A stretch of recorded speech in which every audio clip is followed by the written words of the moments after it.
अध्यादेश प्रमाणीकरणको माग गर्दै माइती घरमा धरना। 3 बुँदे सहमति कार्यान्वयनका लागि विप्लव निकट अखिल क्रान्तिकारीको प्रदर्शन। गीत विवादित बनेपछि कमला घिमिरेले मागिन माफी। धरानका मेयर हर्क साम्पाङलाई कानुनी कारबाही गर्न दलित आयोगको माग। सरकार गठन गर्न दलहरूसँग 30 दिनको समय। राष्ट्रपतिले आह्वान गर्ने सम्भावना भने न्यून हुँदै। मेयर कार्कीलाई कुन्ती पोखरेलको चेतावनी। विकास समृद्धिको चाहनालाई सबै मिलेर पूरा गर्नुपर्ने संचार मन्त्री कार्कीको भनाई। पहिलो चरणमा प्रधानमन्त्रीको लागि प्रचण्डलाई लगेको माओवादीको दाबी। समानुपातिक सांसदले प्रमाणपत्र लिएपछि माओवादीले दलको नेता चयन गर्ने। संसद सचिवालयले आयोगसँग माग्यो ज्येष्ठ सांसदको जन्ममिति खुल्ने कागजात सहितको विवरण। केपी ओलीको पालामा क्याबिनेट निर्णय अख्तियारले छानबिन गर्न नपाउने बनाएको प्रदीप पौडेलको दाबी। सरकार बनाउन गठबन्धन दललाई अप्ठ्यारो परे मुलुकलाई निकास दिन एमाले तयार रहेको प्रदीप ग्यावालीको तर्क। वीरगञ्ज महानगरपालिकाले दैनिक ज्यालादारी कर्मचारीलाई हटायो। वर्षमान पुनको स्वास्थ्यमा सुधार अर्को साता नेपाल फर्कँदै। गठबन्धनले गाँसेको जोडी स्थानीय चुनावमा प्रतिस्पर्धी संसदीय चुनावमा दम्पति। भारतीय ट्रकको मन परी रोक्न माग गर्दै आन्दोलन। मायादेवी मन्दिरमा 2 महिनामा 61 लाख दान संकलन। कम्मरमा बाँधेको 50,000 लुट्न छिमेकीबाटै 90 वर्षीय वृद्धको हत्या। 1 वर्षमा दर्जन बढी औषधि बजारबाट फिर्ता। एउटै कम्पनीलाई 4 पटकसम्म कारबाही। क्वालालम्पुर र दुवाबाट अनुमति नआउँदा भैरवबाट हुने निगमको उडान अन्यलमा। 3 वर्षपछि कोरोना संक्रमितको संख्या 0 पुग्यो। निगमलाई भारतबाट घटेर आयो इन्धनको मूल्य नेपालमा पनि घटाइने। भन्सार छलेर भारततर्फ लैजाँदै गरेको 4 बोरा नेपाली ढाकाको झोला बरामद। अस्थायी तटबन्ध हटाउनमा भारतको आनाकानी। बिहारसँग जोडिएका नाका 72 घण्टाका लागि सिल गरियो। मलेसियामा पहिरोमा परि कम्तीमा 8 जनाको ज्यान गयो। 53 जनाको जीवितै उद्धार। दर्शकबिन नमस्कार, तपाईँ हेर्दै हुनुहुन्छ नेपाल पोस्ट। म गोविन्द सपागाई। आज मिति विक्रमसम्म 2079 साल पुस 2 गते शनिबार, इस्वीसम्म 2022 डिसेम्बर 17 तारिक। यसै गरी आज पुस कृष्ण नवमी तिथि पनि परेको छ। सदा चाहिँ देश तथा विदेशमा घटेका घटना। अध्यादेशले अलमलमा परेको देश। प्रधानमन्त्री बन्नको लागि दलहरूको आफ्नै अडान। विभिन्न नेताहरूको प्रतिक्रिया। स्वास्थ्य सम्बन्धी जानकारी, खेल खबर लगायत आज दिनभरि कहाँ के हुँदैछ त शुभ बिहानीसँगै सम्पूर्ण जानकारीहरू लिएर उपस्थित भएका छौँ। हामीलाई कुन ठाउँदेखि हेर्दै हुनुहुन्छ अनि कस्तो लाग्दैछ त हामी प्रति कुनै प्रतिक्रिया छन् भने तलको कमेन्ट बक्समा आफ्नो प्रतिक्रिया उल्लेख गर्न सक्नुहुन्छ। तपाईँको प्रतिक्रियालाई मनन गर्दै अगाडि बढ्नेछौँ। आउनुहोस् समाचार सुरु गरौँ। अध्यादेश प्रमाणीकरणको माग गर्दै माइती घरमा धरना प्रसङ्गबाट।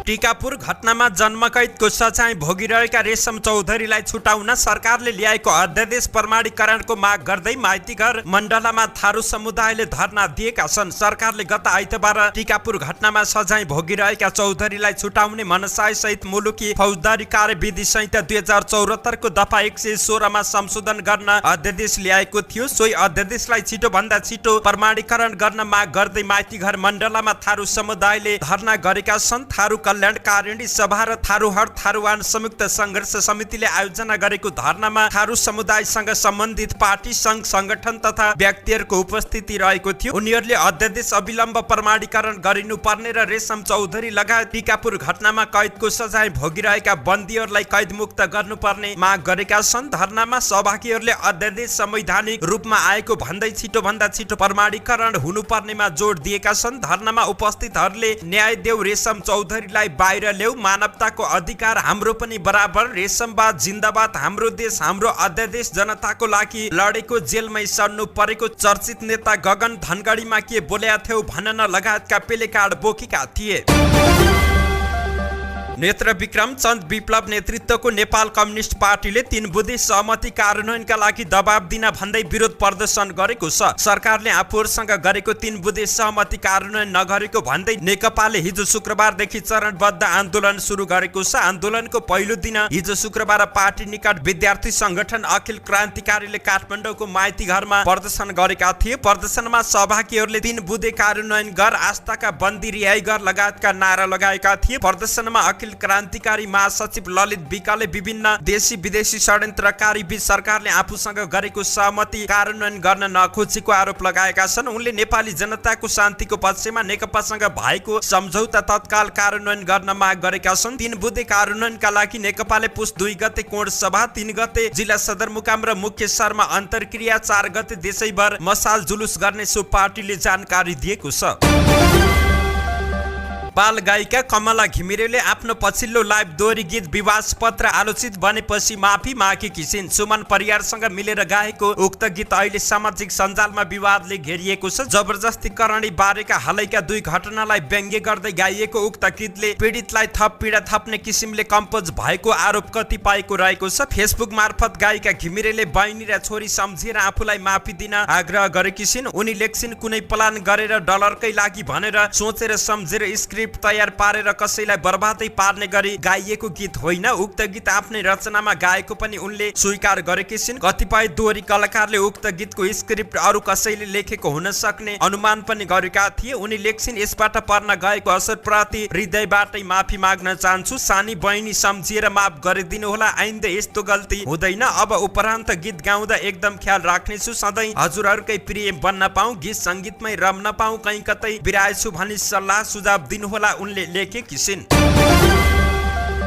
राष्ट्रिय दलित आयोगले धरान उपमहानगरपालिकाका मेयर हर्कराज साम्पाङ राईलाई कानुन बमोजिम कारबाही गर्न माग गरेको छ। मेयर राईले दलित समुदायमाथि आँच आउने अभिव्यक्ति दिएको भन्दै आयोगका अध्यक्ष देवराज विश्वकर्माले आवश्यक कारबाहीका लागि गृह मन्त्रालयलाई पत्रचार गरेका छन्। धरानकै कार्यपालिका सदस्यहरू सावित्री परियार, देवीमाया विक र दिनेश गजमेर सहितका दलित जनप्रतिनिधि र सङ्घ सङ्गठनले पनि मेयर राईलाई कारबाही गर्न माग गरेका छन्। जनताको प्रतिनिधि र स्थानीय सरकारको प्रमुख जस्तो गरिमामय पदमा आसीन व्यक्तिले संविधान, प्रचलित मूल्य र मान्यता, अन्तर्राष्ट्रिय मानव अधिकारको भावना र मर्म विपरीत साम्प्रदायिक र कुनै जात प्रति अपमान हुने अभिव्यक्ति दिएको भन्दै उनलाई कानुन अनुसार कारबाही हुनुपर्ने उनीहरूको माग रहेको छ। संयुक्त वक्तव्य जारी गर्दै नेपाल उत्पीडित जातीय मुक्ति समाज, नेपाल दलित सङ्घ, नेपाल दलित मुक्ति सङ्गठन, रापरपा निकट उत्पीडित सङ्गठन, परियार सेवा समाज, श्री विश्वकर्मा कल्याण सेवा समिति, मिजार सेवा समाज, मरिक सेवा समाज, दलित विकास समिति धरान लगायतका संगठनहरूले यस्तो माग गरेका छन्। मेयर राईले फेसबुकमा मक्सिर 27 गते दलित समुदायको चमार जातिमाथि चोट पुग्ने गरी अभिव्यक्ति दिएका थिए।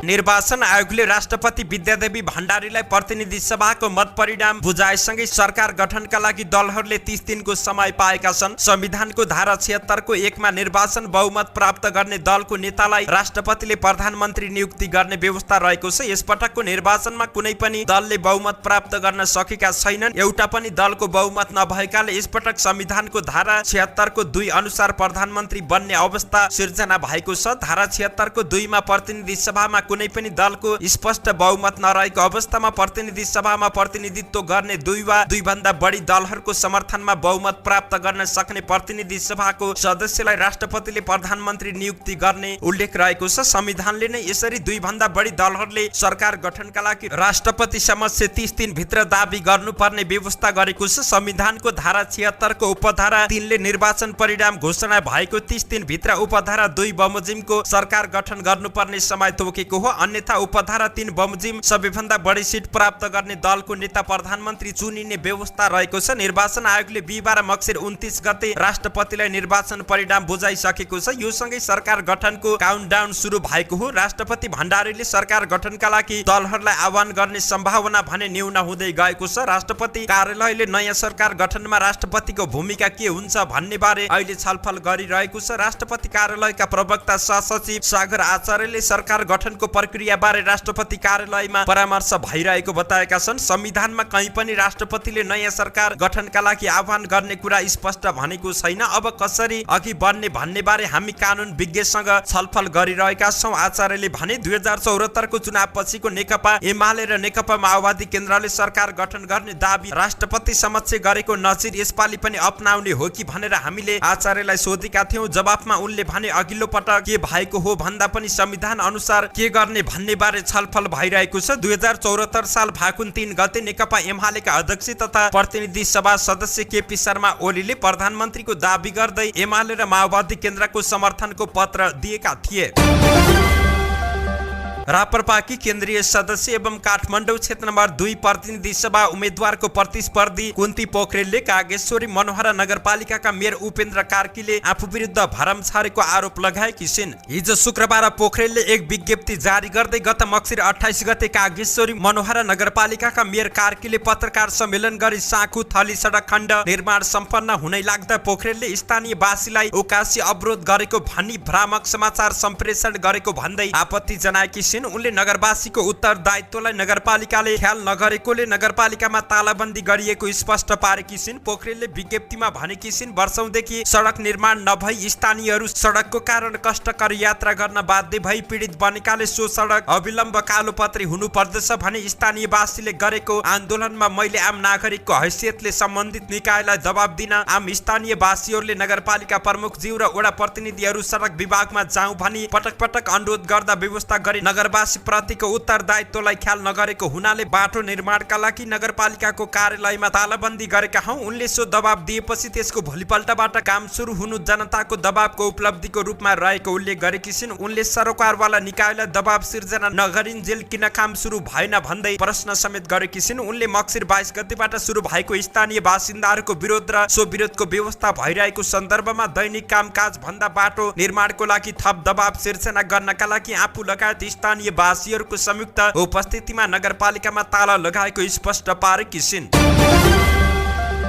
सञ्चार तथा सूचना प्रविधि मन्त्री ज्ञानेन्द्र बहादुर कार्कीले विकास र समृद्धिको जनताको चाहनालाई सबै मिलेर पूरा गर्नुपर्ने बताएका छन्। द राइजिङ नेपालको 57औं वार्षिक उत्सवको अवसरमा हिजो शुक्रबार काठमाडौँमा आयोजित कार्यक्रममा मन्त्री कार्कीले अब विलम्ब नगरी जनताको विकास र समृद्धिको जनताको चाहनालाई पूरा गर्नु अहिलेको आवश्यकता भएको बताएका छन्। उनले संविधानमा उल्लेख प्रेस स्वतन्त्रता लगायत नागरिकको हकको व्यवस्थालाई पूर्ण रूपमा कार्यान्वयन गराउने दक्षिण एसियाकै देश नेपाल भनेर चिनाउनु पर्ने धारणा राखेका छन्। अहिले संसारभरि नै छापालाई अनलाइन सञ्चार माध्यमले बिस्तारै विस्थापित गर्दै गरेको यथार्थ रहेको उल्लेख गर्दै नेपालमा अपवाद हुन नसक्ने उनले बताए। कार्कीले गोरखापत्र र राइजिङ नेपाललाई सत्य तथ्य निष्पक्ष र विश्वसनीय छापा माध्यमका रूपमा विकास गर्नुपर्ने पनि बताएका छन्। कार्यक्रममा सञ्चार मन्त्रालयका सचिव डाक्टर बैकुण्ठ अर्यालले सरकारी सञ्चार माध्यमप्रति आउने नकारात्मक धारणाहरू क्रमशः चिर्दै अघि बढ्नुपर्ने बताएका छन्।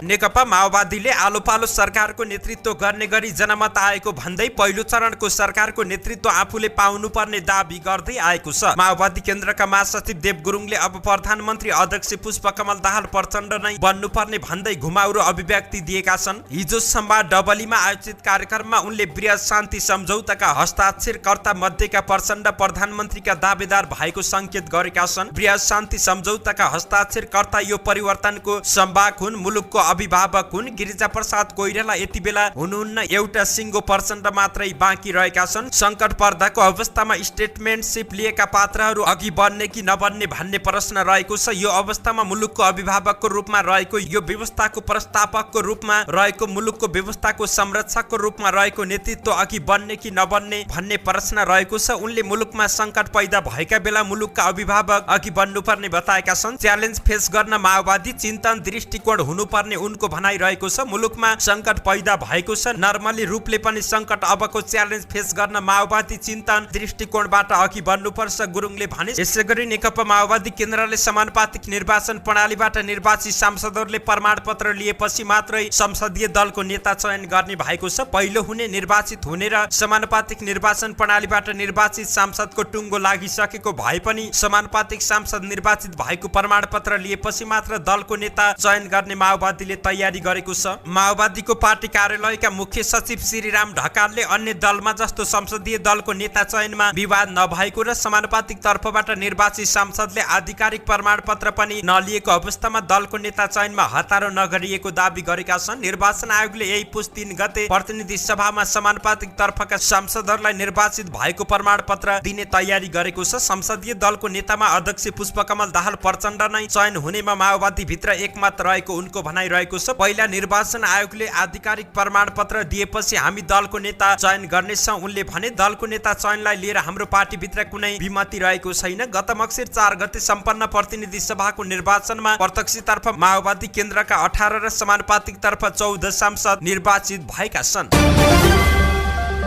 संघीय संसद सचिवालयले निर्वाचन आयोगसँग नवनिर्वाचित ज्येष्ठ सांसदको जन्ममिति खुल्ने कागजात सहितको विवरण बुझाउन पत्रचार गरेको छ। बिहिबार आयोगले सचिवालयमा बुझाएको नवनिर्वाचित सांसदहरू मध्ये ज्येष्ठ सदस्य को हो भन्नेमा स्पष्ट उमेर खुल्ने आधार नभएकाले उमेर खुलाएर पठाउन हिजो शुक्रबार आयोगलाई पत्रचार गरिएको सचिवालयका सहप्रवक्ता दशरथ धमलाले जानकारी दिएका छन्। सभामुखको निर्वाचन हुनु अघि ज्येष्ठ सदस्यले बैठक चलाउनु पर्ने भएकाले आयोगसँग सांसदको आधिकारिक उमेर खुल्ने कागजात सहितको विवरण मागिएको उनले जानकारी दिएका छन्। आयोगले सोको विवरण पठाएपछि सोको परीक्षण गर्ने र शपथ ग्रहणको कार्यक्रम राख्ने तयारी गरेको छ। संसदको अध्यक्षता गर्ने ज्येष्ठ सांसदको पहिचान खुलेपछि राजनीतिक दलसँग समन्वय गरेर शपथ गराउने दिनको तय गर्ने सहप्रवक्ता धमलाले जानकारी दिएका छन्। त्यसअघि संसदको ज्येष्ठ सदस्यले राष्ट्रपतिसँग शपथ गर्नुपर्ने भएकाले यसको व्यवस्थापन राष्ट्रपति कार्यालयले गर्नेछ। सहप्रवक्ता धमलाले भने हामी सम्बन्धित ज्येष्ठ सदस्यसँग पनि सम्पर्क गर्छौं, राष्ट्रपति कार्यालयसँग पनि समन्वय गर्छौं, राजनीतिक दलहरूसँग पनि समन्वय हुन्छ, सरकारसँग पनि समन्वय गरेर सल्लाह परामर्शमा संसदहरूको शपथ ग्रहणको मिति तय गर्ने तयारी गरेका छौं। संसदको पहिलो बैठक बस्नु अघि राष्ट्रपतिबाट संसदका ज्येष्ठ सदस्यले शपथ लिएपछि प्रतिनिधि सभा बैठकको अध्यक्षता गर्नेछन्। सोही क्षण उनले नवनिर्वाचित सांसदहरूलाई शपथ गराउनेछन्। सांसदहरूले शपथ लिएसँगै राजनीतिक दलहरूले संसदीय दलको नेता चयन गर्नेछन्। त्यसपछि नयाँ सरकारको गठनको प्रक्रिया आरम्भ हुनेछ।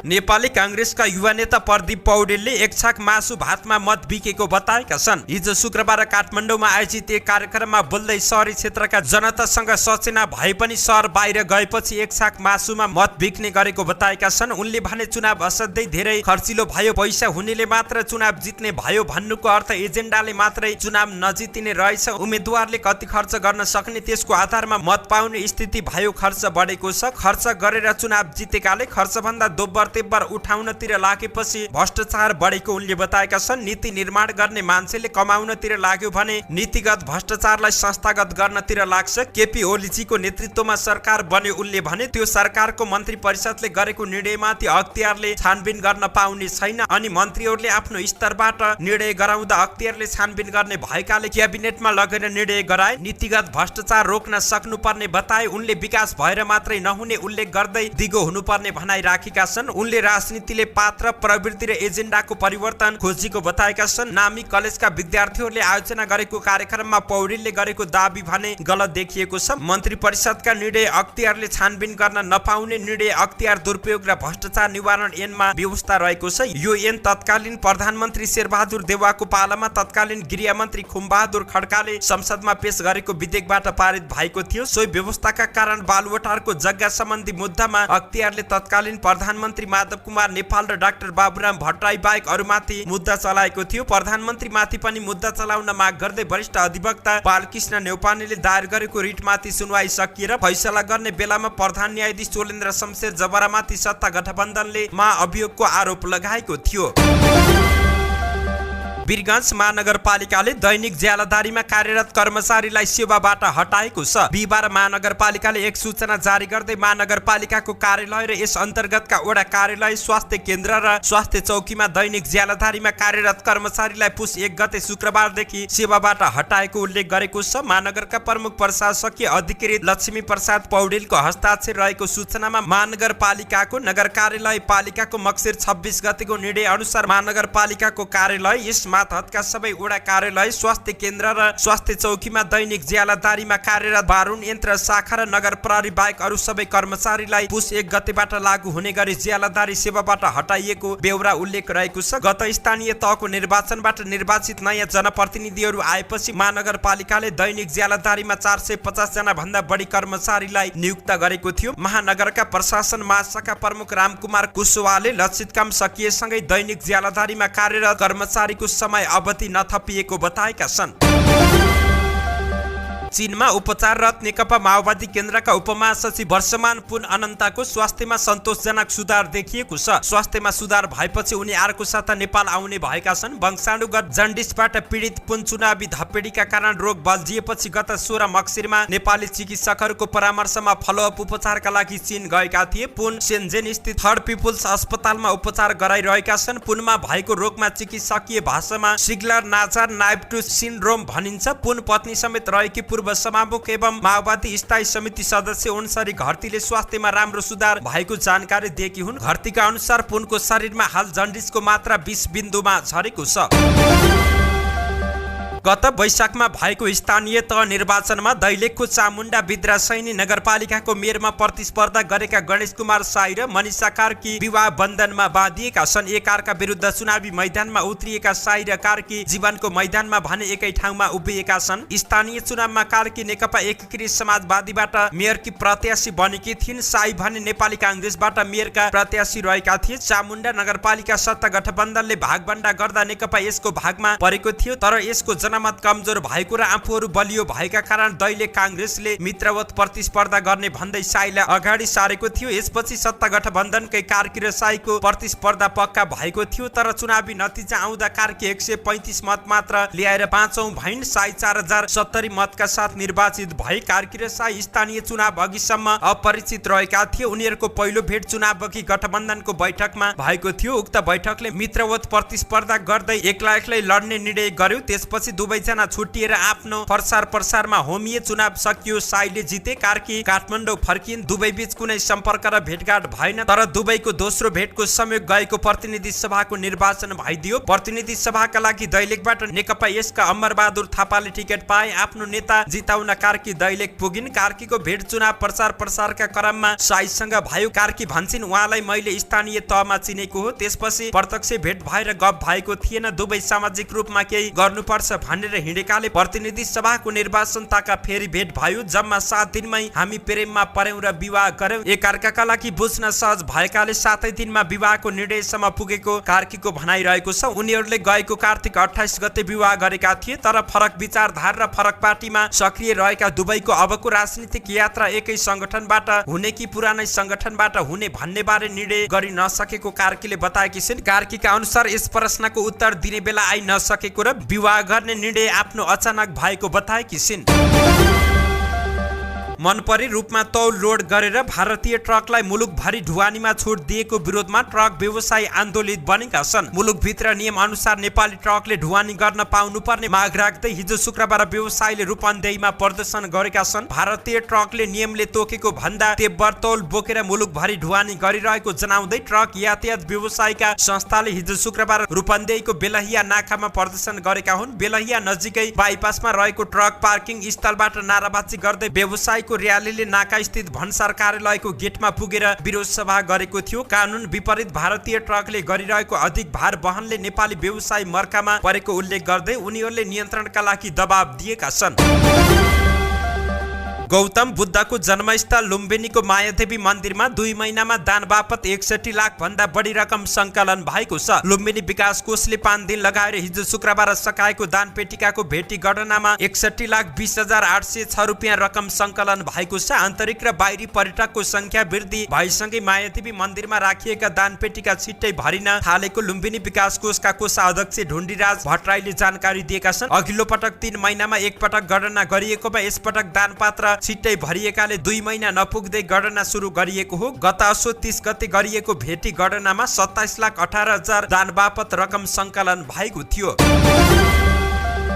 झुक्क्याएर जंगलमा लगी 90 वर्षीय महिलाको हत्या गर्ने एकजनालाई प्रहरीले पक्राउ गरेको छ। काठमाडौँको तारकेश्वर नगरपालिका 3 स्थित पारीवनको पाखाको जंगलमा लगेर 90 वर्षीय दिल्ली पुतुवारको हत्या गरेको आरोपमा प्रहरीले 39 वर्षीय नरेन्द्र शिव भक्तिलाई पक्राउ गरेको छ। गत मक्सिर 20 गतेदेखि घरबाट हराएकी दिल्ली पुतुवार 22 गते पारीवन पाखा सामुदायिक वनको खोल्सामा मृत भेटिएकी थिइन्। टाउको र मुखमा चोट लागेको अवस्थामा उनी मृत भेटिएको काठमाडौँ उपत्यका अपराध अनुसन्धान कार्यालयका प्रवक्ता एसपी कृष्ण प्रसाद कोइरालाले जानकारी दिएका थिए। पक्राउ परेका शिव भक्ति दिल्लीकै छिमेकी भएको पनि प्रहरीले जानकारी दिएको छ। गत 20 गते दिल्ली पुतुवारलाई छिमेकी नरेन्द्र शिव भक्तिले चिसापानी चप्पल कारखानामा राहत बाँडिरहेको छ भनेर सुनाए। त्यसपछि पुतुवारले राहत दिएको ठाउँमा आफूलाई पनि लकिदिन आग्रह गरिन्। उनले नरेन्द्रलाई राहत ल्याइदिन र दिएको राहत आफूले उनलाई दिने बताइन्, तर नरेन्द्रले उनलाई जंगलको बाटो डोराउँदै पारीवन पाखाको खोल्सामा पुर्याए। त्यसपछि नरेन्द्रले चुरोट खाऊ भनेपछि दुवैजना एकजनाले चुरोट सल्काए। दिल्लीको कम्मरमा बाँधेको पटुकामा पैसा छ भन्ने थाहा पाएपछि नरेन्द्रले ढुङ्गाले टाउकोमा र गर्दनमा हानेर हत्या गरे। त्यसपछि मृतकको शवलाई खोल्सामै लुकाएर उनीसँग भएको 45-50 हजार रुपियाँ लिएर नरेन्द्र घर फर्किए। हत्यापछि प्रहरीले खोजिरहेको शंका लागेपछि उनी फरार रहेका थिए। अनुसन्धानकै क्रममा उनलाई मक्सिर 29 गते तारकेश्वर नगरपालिका 6 पुसलबाटै पक्राउ गरिएको एसपी कोइरालाले जानकारी दिएका छन्। मापदण्ड अनुसारको गुणस्तर नपाइएपछि सरकारले गत 1 वर्षमा 1 दर्जन भन्दा बढी औषधि बजारबाट फिर्ता गराएको छ। औषधि व्यवस्था विभागको तथ्याङ्क अनुसार सन् 2022 को जनवरीदेखि डिसेम्बर 15 सम्म मात्रै 15 वटा औषधिका विभिन्न ब्याच बिक्री वितरणमा रोक तथा बजारबाट फिर्ता गरेको छ। गुणस्तर मिट नगर्नेमा 6 वटा भारतीय र 5 नेपाली कम्पनी रहेका छन्। बजार अनुगमन तथा नमुना परीक्षणका क्रममा ती औषधिहरू न्यून गुणस्तरका पाइएपछि रिकल गरिएको विभागका सूचना अधिकारी सन्तोष केसीले बताएका छन्। केही औषधिहरू भने लगातार धेरैवटा ब्याज परीक्षण गर्दा समेत न्यून गुणस्तरका पाइएपछि औषधि बिक्री लाइसेन्स नै रद्द गर्नु परेको केसीले बताएका छन्। सो औषधिका विभिन्न ब्याजहरू राष्ट्रिय जनस्वास्थ्य प्रयोगशालामा परीक्षण गर्दा गुणस्तरीय नभएको पाइएपछि दर्ता प्रमाणपत्र रद्द गरिएको विभागले जानकारी दिएको छ। नेपाल वायु सेवा निगमको गौतम बुद्ध अन्तर्राष्ट्रिय विमानस्थलबाट हुने भनिएको अन्तर्राष्ट्रिय उडान अन्यलमा परेको छ। निगमले नागरिक उड्डयन प्राधिकरण क्यानबाट पुस 4 गतेदेखि भैरवबाट भारतको क्वालालम्पुर र कतारको दुवा उडान गर्ने अनुमति लिएको थियो, तर भैरवबाट हुने भनिएको क्वालालम्पुर र दुवाको उडान अन्यलमा परेको छ। दुवै ठाउँबाट उडानको लागि जवाफ नआउँदा उक्त उडानहरू अन्यलमा परेका छन्। निगमले अहिले प्राधिकरणबाट उडानको लागि अनुमति प्राप्त गरिसकेको छ, तर क्वालालम्पुर र दुवाबाट अनुमतिको लागि प्रतिक्रिया नआउँदा उडान अन्यलमा परेको हो। प्राधिकरणले जारी गरेको विन्टर सिजनको उडान तालिका अनुसार त्रिभुवन अन्तर्राष्ट्रिय विमानस्थलबाट दिनमा 3 वटा भन्दा बढी उडान गर्ने कम्पनीले कम्तीमा एउटा उडान भैरव विमानस्थलबाट गर्नुपर्ने नियम बनाएको थियो। प्राधिकरणले 30 अक्टोबर 2022 देखि 25 मार्च 2023 सम्म 6 महिनाको विन्टर सिजनको उडान तालिका तय गरेको थियो। उक्त तालिका अनुसार निगमले भैरवबाट कम्तीमा पनि एउटा अन्तर्राष्ट्रिय उडान गर्नुपर्ने रहेको थियो। नेपालमा 3 वर्षपछि दैनिक कोभिड-19 संक्रमितको संख्या शून्य भएको छ। पछिल्लो 24 घण्टामा देशभर 1 जना पनि संक्रमित थपिएका छैनन्। कोभिड-19 संक्रमण सुरु भएपछि पहिलो पटक पछिल्लो 24 घण्टामा संक्रमित संख्या शून्य भएको स्वास्थ्य तथा जनसंख्या मन्त्रालयका सहायक प्रवक्ता समीर कुमार अधिकारीले जानकारी दिएका हुन्। 846 नमुना परीक्षण गर्दा कसैमा पनि संक्रमण पुष्टि भएन। हिजो 1 जना कोरोना संक्रमण मुक्त भएका छन्। यो सँगै हाल देशभर सक्रिय संक्रमितको संख्या 14 रहेको स्वास्थ्य तथा जनसंख्या मन्त्रालयले जानकारी दिएको छ। भारतीय आयल कर्पोरेसन आईओसीले नेपाल आयल निगमहरूलाई इन्धनको मूल्य घटाएर नयाँ सूची पठाएको छ। आईओसीले हिजो शुक्रबार पठाएको सूची अनुसार पेट्रोल प्रति लिटर 6 रुपियाँ 90 पैसा, डिजेल 12 रुपियाँ 31 पैसा तथा वाइ इन्धन 10 रुपियाँ 61 पैसा घटेको छ। यो पटक पनि घटेर मूल्य सूची आएकाले उपभोक्ताको लागि इन्धनको मूल्य केही घटाउने तयारी रहेको निगम स्रोतले जानकारी दिएको छ। बोर्ड अध्यक्ष वाणिज्य तथा आपूर्ति सचिव देश बाहिर हुनुहुन्छ। उहाँ फर्किए लगतै बोर्ड बैठक बसेर केही न केही मूल्य समायोजन गर्ने स्रोतले भन्यो। अन्तर्राष्ट्रिय बजारमा कच्चा तेलको मूल्य घटेसँगै आईओसीले मूल्य घटाएर पठाएको छ। भन्सार छलेर भारततर्फ लैजाँदै गरेको अवस्थामा झापाको मेचीनगर नगरपालिका 5 काली मन्दिर छेउबाट प्रहरीले 4 बोरा नेपाली ढाकाको झोला बरामद गरेको छ। मेचीनगर 5 का 30 वर्षीय बाबुल राजवंशीले अवैध ढङ्गले सामान भारततर्फ लैजाँदै गरेको अवस्थामा राति प्रहरीले पक्राउ गरेको हो। उनको साथबाट 2,50,000 रुपियाँ मूल्य बराबरको झोला र पोते पनि बरामद गरिएको जिल्ला प्रहरी कार्यालय झापाले जानकारी दिएको छ। भारतले महाकाली नदीमा तटबन्ध निर्माणका क्रममा बनाएको अस्थायी तटबन्ध हटाउनमा ढिलाइ गरिरहेको छ। मक्सिर 21 मा भएको सहमति भारतले कार्यान्वयन गर्न आनाकानी गरिरहेको छ। मक्सिर 21 गते नेपाल र भारतीय प्रशासन बीच भारतको धारचुलामा अस्थायी अर्थात् कृत्रिम तटबन्ध 10 दिनभित्र हटाउने सहमति भएको थियो, तर 10 दिन बित्न लाग्दा समेत भारतले ढुङ्गा मुढा र तारजाली सहितको तटबन्ध हटाएको छैन। यदि तटबन्ध भारतले नहटाए बर्खामा नदीको धार पुरै नेपालतर्फ फर्की क्षति गर्ने जोखिम बढेको छ। जिल्ला सदरमुकाम खलङ्गा पारी भारतले महाकाली किनारमा करिब 1 किलोमिटर लम्बाइ 8 मिटर उचाइ र त्यत्तिकै नापमा चौडा पक्की तटबन्ध बनाइरहेको छ। तटबन्ध निर्माणका क्रममा भारतले नदी किनारमा थुप्रै ढुङ्गाहरू तारजाली सहितको बाँध खडा गर्दा पानी नेपालतिर होचिएको छ। दार्चुलाका प्रमुख जिल्ला अधिकारी दीर्घराज उपाध्यायले पुरानो सहमति कार्यान्वयन हुनेमा विश्वस्त रहेको बताएका छन्। नदी किनारका अस्थायी संरचना हटाउन 10 दिनको समय अवधि दिएको भारतलाई त्यो अवधिमा ती संरचना नहटाए तत्काल बैठक बसी संरचना हटाउन भनिने उनले जानकारी दिएका छन्। नेपालतर्फ फर्किएको नदीको धार बीचमा पार्ने, अति आवश्यक बाहेकका अस्थायी डाइभर्सन र संरचना तत्काल हटाउने मक्सिर 21 गतेमा सहमति भएको उनको भनाइरहेको छ। भारतले पक्की तटबन्ध भन्दा नदी किनारतिर आएर धार परिवर्तन हुने गरी संरचना निर्माण गर्दा नेपाली पक्षबाट विरोध हुँदै आएको छ। भारत बिहार राज्यको मधुबनी जिल्लासँग जोडिएको मधेसका जिल्लाहरूको सिमानाका हिजोदेखि 72 घण्टाका लागि सिल गरिएको छ। मधुबनी जिल्ला अन्तर्गतको नगरपालिकामा पुस 3 गते अर्थात् डिसेम्बर 18 तारिकमा निर्वाचन हुने भएकाले सिमानाका 72 घण्टाका लागि सिल गरिएको हो। जिल्ला प्रशासन कार्यालय धनुषाले 72 घण्टाका लागि सिमानाका बन्द भएकाले आवश्यक सहयोग एवं समन्वयका लागि सीमावर्ती पालिकाहरूलाई निर्देशन दिएको छ। सिराहा, सप्तरी, मोहत्तरी लगायतका जिल्ला समेत भारत बिहारको मधुबनी जिल्लाको सीमासँग जोडिएको छ। यी जिल्लाहरूको सीमानाका पनि हिजैदेखि 72 घण्टाका लागि बन्द गरिएको छ।